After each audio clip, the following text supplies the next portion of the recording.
You know, I do take requests here at Kitchen Guy, and this one actually comes from my associate producer. She asked me to make her some avocado fries with a chipotle remoulade dipping sauce. So let me start out by making that chipotle remoulade.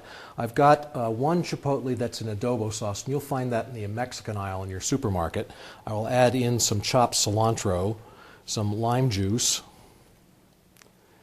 and some salt.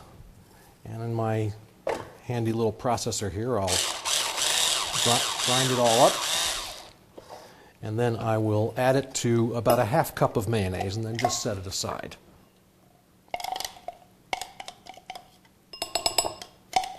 Now I've got oil heating to 375 in a deep pot, and now I'll make the avocado fries. I'm going to leave the skin on and take the pits out of the avocado,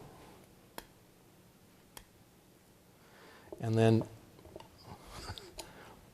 we'll just slice the avocado in half and then have those quarters again.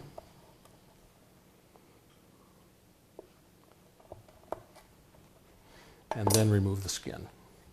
Now I've set up a simple dredge. The first one is flour, the second one is water with some lime juice in it, and the third is panko breadcrumbs. So I'll take the avocado and dredge it in flour, then the water with the lime juice, and then finally the panko, and then I'll fry it in this oil until it's lightly brown, and that'll happen quickly. It should only take about 3 minutes. Everybody's salivating here in the Kitchen Guy kitchen, and you will be too, so get the recipe by writing to me here at the station, or log on to the website and click on the Kitchen Guy page. My thanks to Chef Mark Hawley for the inspiration, and thank you for watching Kitchen Guy, the tastiest 2 minutes in television. See you next time.